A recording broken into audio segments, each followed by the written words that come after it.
Mga kabayan, nagsalita na ang kampo ng Malacanang sa totoong dahilan ng pagkakasibak sa pwesto ni Pangulong Ferdinand Bongbong Marcos Jr. dito kay dating PNP Chief Nicolas Torre III. Ayon sa presidential sister na si Senator Amy Marcos, tila ikinalungkot at ikinagalit ng Pangulo ang tila biglang paglaki ng ulo ni Torre na kung tawagan nila ay si Diwata. Sabi pa ni Senator Amy, masyadong nagmamagaling at tila umabuso agad sa kanyang kapangyarihan itong si Torre matapos gumawa ng sariling desisyon na hindi man lang kumonsulta sa pinakamataas sa kanya, at ito ay ang kontrobersyal na pagbalasa ni Torre sa mga opisyal ng PNP, kabilang na dito ang pumalit sa kanyang pwesto na si General Jose Melencio Corpus Nartates Jr. Ang pagkaalam ko na demote si Nartates at iba pang general na Ilocano, nagdadaig kung bakit daw nangyari yun. Kaya sinita ko siya, sabi ko, hoy, ba't ganun? Nako, may balik yan, magdahan-dahan ka. Hindi ko naman alam, magiging bilang anghel ako. At nagpapaumanhin ako, wala akong alam.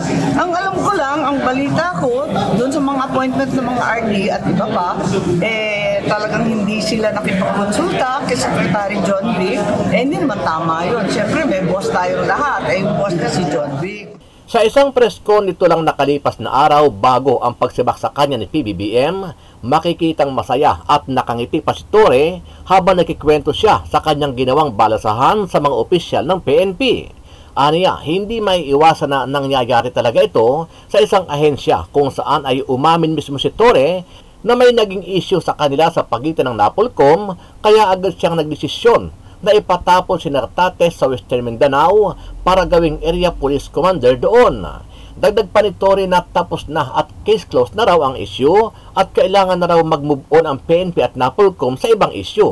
Pero ang hindi niya alam, ilang araw lang ay sisibakin na pala siya sa pwesto ni PBBM. Ito ay dahil sa kanyang pagsuway sa utos mismo ng NAPOLCOM na mas mataas pa sa kanya na ibalik si Nartates bilang pangalawang opisyal ng PNP. Nangyayari yung mga ganyang confusion kahit na sa organisasyon. Iisa ang mission, okay? Pero may kanya-kanyang preference. Okay? So because of that, may mga internal matters na dapat pag-usapan. Pero giit noon ni Torre, case closed at naresolve na raw ang issue.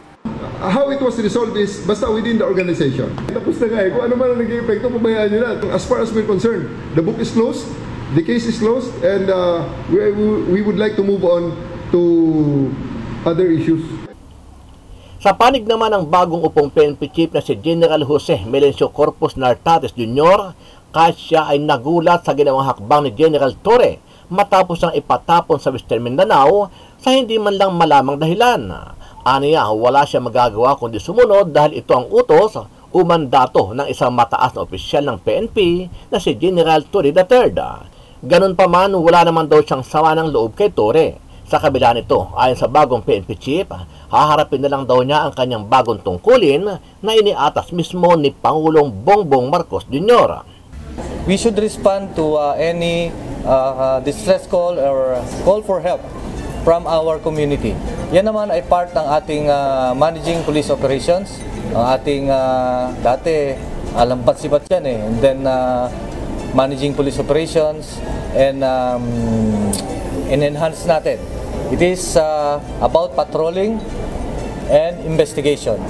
Proactive and reactive. Ngayon, about the response is nandito na tayo sa proactive pa lang. Samantala, nagbigay naman ng reaksyon ng isa sa mga abogado at dating legal counsel at kilalang taga-suporta ni FPRRD na si Atty. Harry Roque. Ayon sa kanya, tama lang ang ginawa ni PBBM sa pagsibak niya kay Torre dahil masyadong naging arogante ang dating PNP chief kung saan ay lumaki na nga ang ulo nito, lalo na noong gawin siyang PNP chief ni PBBM. Mabuti pong natanggal si Diwata dahil sa tingin ko kung magiging patas ang ombudsman, dapat talagang kasuhan itong si Diwata ng unlawful detention. At dahil dyan, hindi naman po pwede na yung hepe ng PNP na siyang tagapagpatupad ng batas ay siyang nasasakdal sa isang seryosong kasong kriminal. At hindi ko talaga nagustuhan yung pinakita niyang pangil na sa tingin ko ay overkill, overreach, at ito ay illegal na sa kaparehong pag-aaresto kay Pastor Kipuloy at sa pangingidnap ni Tatay Digong. parurusahan pa rin, lilitisin pa rin itong si Diwata maski wala na siya sa pwesto ng Chief PNP. Kasi hindi naman po pwede nagagawa ng krimen ng mga taong gobyerno at hindi mapaparusahan. Ano ang masasabi mo dito, kabayan? Naniniwala ba kayo na lumaki na talaga ang ulo ni General Torre alias Diwata kaya sinibak ito sa pwesto? Ito ay matapos gawin siyang PNP chief ni Pangulong Bongbong Marcos Jr. Sama-sama natin panoorin ang buong video at pakicomment nyo po ang inyong mga reaksyon at sariling opinyon. Pero bago yan, sa mga hindi pa po nakasubscribe sa ating channel na Kabayan News PH, pakipindot po ang subscribe button at pakiclick na rin ang notification bell para lagi kayong updated sa mga bagong upload natin na legit at napapanahong balita. Maraming pong salamat. Just gusto siya na ulang forever. That's the reality sa servisyo, no? Anytime you can be relieved. So, you have to be ready. Pero sir, now, may mga haka-haka lang pero I don't want to speculate further. Bahala na kung sila na, ang Malacanang dapat ang magbigay ng paliwanag. Bakit? So, hintayin na lang natin. Sir, actually, sanay na ang PNP dyan sa mga mabilis na turnover ng liderato. Sanay na ang PNP dyan.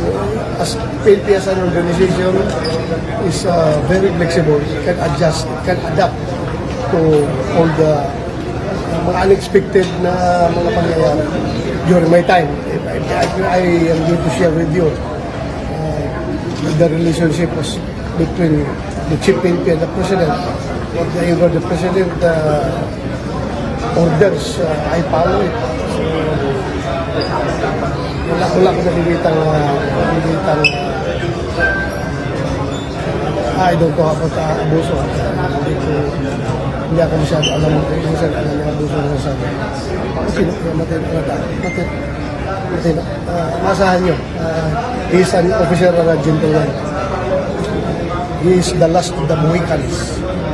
The last of the Mohicans. Plus 92. The power to appoint and designate officers to different positions lies with the Chief PNP. As far as I know.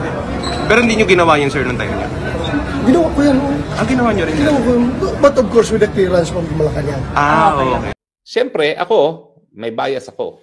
Sa tingin ko, hindi ka puri-puri ang mga ginawa ni General Torre. Tingin ko siya isang berdugo. Tapos yung ginawa pa niya na nakipag-boxing kay Mayor Baste Duterte na hindi naman nasumipot na alam niyang nasa labas ng bansa itong si Mayor Baste Duterte, yan ay talagang, ano ba yan? Nagpapapansin na hindi naman tama. No? Kung talagang papakita mong matapang ka at nais mong itaguyod yung moral ng iyong mga kapulisan, sisiguraduhin mo naman na kung ikay tatanggap ng boxing, yung kalaban mo nasa Pilipinas.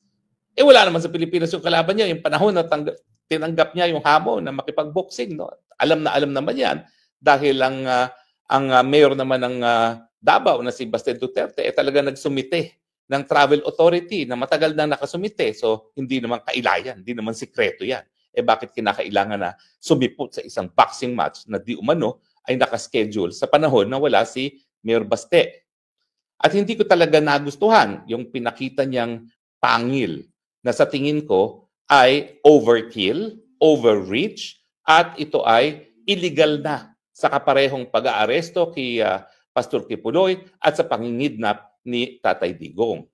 Ang aking inaasahan na kahit sino man ang ombudsman na umuupo ngayon, ngayong pinasagot na sila doon sa reklamo ng Senado ng unlawful detention, ay parurusahan pa rin, lilitisin pa rin itong si Diwata maski wala na siya sa pwesto ng Chief PNP. Kasi hindi naman po pwede nagagawa ng krimen ng mga taong gobyerno at hindi mapaparusahan. Sa tingin ko, importanteng magsilbing halimbawa itong nangyari kay Tatay Digong sa mga taong gobyerno na bagamat sila ay nakaluklok sa pinakamataas na pwesto sa gobyerno, hindi po pwedeng maging lasing sa kapangyarihan at kinakailangan tumupad pa rin at maging tapat sa saligang batas at sa ating mga batas. In other words, mabuti pong natanggal si Diwata dahil sa tingin ko kung magiging patas ang ombudsman, dapat talagang kasuhan itong si Diwata ng unlawful detention. At dahil dyan, hindi naman po pwede na yung hepe ng PNP na siyang tagapagpatupad ng batas ay siyang nasasakdal sa isang seryosong kasong kriminal. Walang direktang rasong ibinigay ang palasyo sa pagsibak kay Police General Nicolas Torre III bilang PNP Chief. Pero ayon daw sa source ni former Interior Secretary Rafael Alunan III, may kinalaman ito sa issue sa NAPOLCOM. Sa post ni Alunan, tinawag niya itong gross insubordination o pagsuway umano ni Torre sa mas makapangyarihan sa kanya, ang NAPOLCOM. Sinibak daw si Torre dahil sa pagsuway niya sa utos ng NAPOLCOM na ibalik bilang number 2 man ng PNP o Deputy Chief for Administration si Police Lieutenant General Jose Melencio Nartates. Matatanda ang inilipat ni Torre si Nartates bilang Area Police Commander sa Western Mindanao. Magpapalitan sana sila sa pwesto ng kaklase ni Nartates na si Police Lieutenant General Bernard Banac. Pero nitong August 14, naglabas ng utos ng NAPOLCOM na bawiin ang ginawang balasahan ni Torre. Nabanggit din ni Alunan sa kanyang post ang pagbibigay diin ni DILG Secretary John Vic Remulla sa pangangailangang itaguyod ang panuntunan ng batas, partikular na ang pangangasiwa at kontrol ng NAPOLCOM sa PNP. Nito lamang August 18, inamin ni Torre na may gusot nga sa hanay nila dahil sa ibinabang utos ng NAPOLCOM na kumontra sa ginawa niyang balasahan sa PNP, bagay na hindi naman daw talaga maiiwasan. Nangyayari yung mga ganyang confusion kahit sa ang organisasyon. Iisa ang mission, okay? Pero may kanya-kanyang preference. Okay? So because of that, may mga internal matters na dapat pag-usapan. Pero giit noon ni Torre, case closed at naresolba na raw ang issue. How it was resolved is basta within the organization. Tapos na nga kung ano man ang naging epekto, pabayaan nyo na. As far as we're concerned, the book is closed, the case is closed, and we would like to move on to other issues. Samantala kahapon, opisyal nang nanumpang pumalit sa kanya na si Police Lieutenant General Jose Melencio Nartates Jr. bilang officer in charge ng pambansang pulisya. We will have to wait for the president to make the announcement. I'm not at liberty to... I actually don't know for a fact of what will be offered to him, but it has been brought about during our conversation that he is thinking of offering a position to the former Chief PNP. We should respond to any distress call or call for help from our community. Yan naman ay part ng ating managing police operations. Ang ating dati alampat-sibat yan eh. And then managing police operations and enhance natin. It is about patrolling and investigation. Proactive and reactive. Ngayon, about the response is nandito na tayo sa proactive pa lang. Walang kinalaman si Senator Amy Marcos sa pagkakatanggal kay Police General Nicolas Torre III bilang hepe ng pambansang pulisya. Pero mayroon anya siyang mga naririnig na dahilan kaugnay ng pagkakaalis sa pwesto ni Torre. Dagdag ng presidential sister, mayroon din siyang naririnig na pamumulitika sa loob ng PNP kaya naalis si Torre. Ang pagkaalam ko na demote si Nartates at yung Bapang General na Ilocano, nagdadaig kung bakit daw nangyari yun. Kaya sinita ko siya, sabi ko, hoy, ba't ganun? Nako, may balik yan, magdahan-dahan ka. Hindi ko naman alam, magiging bilang anghel ako. At nagpapaumanhin ako, wala akong alam. Ang alam ko lang, ang balita ko, doon sa mga appointment ng mga RD at iba pa, talagang hindi sila nakipagkonsulta kay Secretary John Vic. Hindi naman tama yun. Siyempre, may boss tayong lahat. Yung boss na si John Vic. The palace affirms that President Ferdinand Marcos Jr. has made the difficult but necessary decision to relieve PNP Chief Police General Nicolas Torre III of his duties. The President believes that his national security apparatus must always work within the framework of the law. With the recent developments, the President was presented with the facts, and he determined that the best course of action is to uphold the role of NAPOLCOM as it was intended by law. As part of this resolution, the President decided to relieve Police General Torre. This was not an easy choice, but it was made in the national interest. The President is committed to ensuring a unified direction and collaboration across all areas in his cabinet, particularly those responsible for delivering security, peace, and order. The President expresses his thanks and gratitude to Police General Torre, as his brief tenure brought new life and energy into the PNP. Nevertheless, the mission must continue. The Filipinos must be safe. To this end, the President has directed the incoming PNP Chief, General Nartates, together with the Secretary of the Interior Local Government, to present within 1 month a comprehensive citizen security strategy focused on increasing police presence throughout the country and ensuring that every Filipino feels secure in their communities. That's all. Thank you very much. Sir, itatanong ko yung tanong din ng marami. Ano yung reason bakit inalis po si General Torre?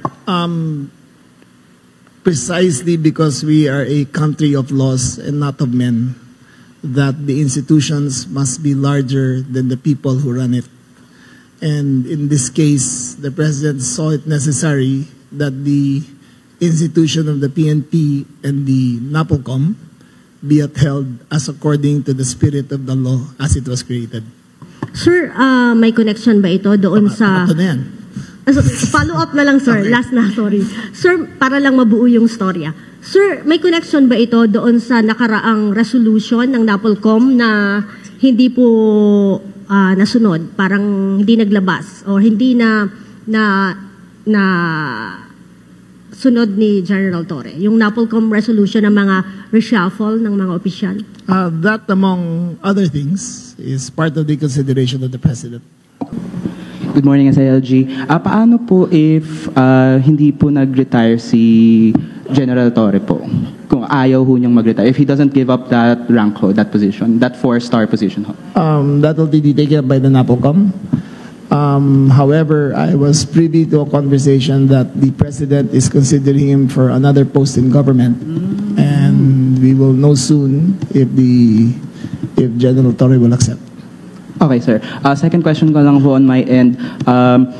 With the appointment po of Nartates, would you happen to know po, ano po yung rationale behind his appointment? Ano po yung reason particularly behind him being selected for this, to replace Torre po? Again, your question was... ano pong rationale behind Nartates being the selection to replace Torre? Well, General Nartates has served the PNP with distinction, much less with honor and with integrity. The President, while ruminating through the papers and through the qualifications, saw that General Nartates was best qualified to be the next Chief PNP. As I assume as the Chief or to lead the Philippine National Police, I am reminded of the dreams I harbored for a safer, more secure Philippines. A dream where my grandchildren and indeed all Filipinos families can walk our streets without fear. In the next years, as I direct the course of the Philippine National Police, I am committed to ensuring that this institution stands greater than ever before. Not only in terms of strength and efficiency, but also in the trust and respect of the people. I thank God Almighty for bestowing me this unique opportunity to lead the 228,000 strong personnel of the Philippine National Police. Mga idaldaulo, iti pagilian tayo, apo madaydayaw, His Excellency Ferdinand Bongbong Marcos Jr., President, Republic of the Philippines, for his trust and confidence to implement the needed reforms in the organization. Thank you so much, Apo President. To the Dynamic Secretary of the Department of Interior and Local Government, Honorable Juanito Victor Junbic Remulla, sir. Thank you for your support. Raise your right hand and repeat after me. Ako si Police Lieutenant General Jose Melencio Corpus Nartates Jr. na itinalaga sa katungkulan bilang Officer in Charge, Philippine National Police. ay taintim na nanunumpa Natutuparin ko ng buong husay at katapatan Natutuparin ko ng buong husay at katapatan sa abot ng aking makakaya sa abot ng aking makakaya ang mga takdang gagampanin ang mga takdang gampanin ng aking bagong katungkulan. Kalinsabay nito'y nangangako ako sa ngalan ng Republika ng Pilipinas na aking itataguyod at ipagtatanggol ang saligang batas at tunay na mananalig at tatalima ako rito